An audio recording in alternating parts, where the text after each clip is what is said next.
Okay, Fight Freaks, this is your boy Big Steve G, and welcome to another podcast on TheTitleFight.com.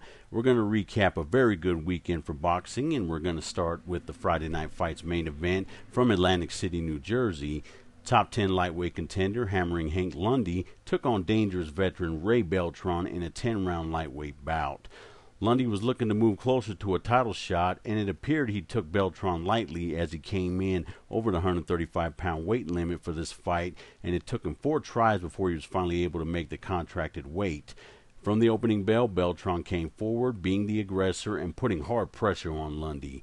Hammering Hank was fighting Beltran's fight for the first 4 rounds by standing in front of him and willing to trade. In the 4th round, Beltran rocked Lundy and pressured him alongside the ropes, and was 1 or 2 shots shy of putting Lundy out.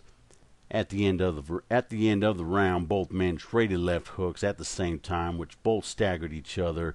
Lundy was able to weather the storm and began using his jab and lateral movement to offset Beltran's pressure. However, in the 8th, Beltran began to put the pressure back on Lundy and appeared to have taken the last 3 rounds.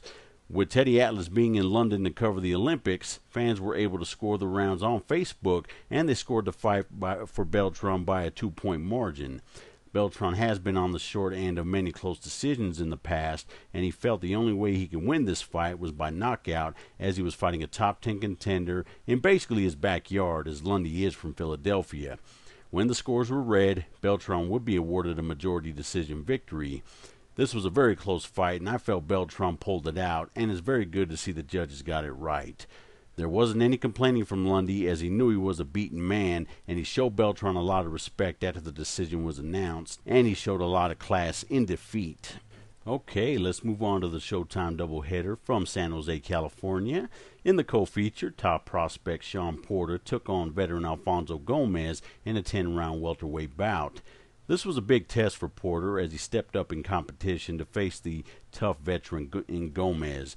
Porter is known for his quick hands and good movement, and in this fight he stood in front of his man and traded shots more than what we're used to seeing from him. However, he did do very well in doing so. He proved he could also fight as well as box, and it was a good experience for him. Gomez was able to land some hard shots every now and then. However, Porter was too quick and too skilled, and the end result would be a 10-round unanimous decision win for Porter, who now improves to 20-0 with 14 knockouts. In another undercard bout, rising junior middleweight prospect Hugo the Boss Centeno took on I.E. Bruce in an 8-round bout. We spoke with Centeno a few weeks ago, and he is a very classy, humble guy.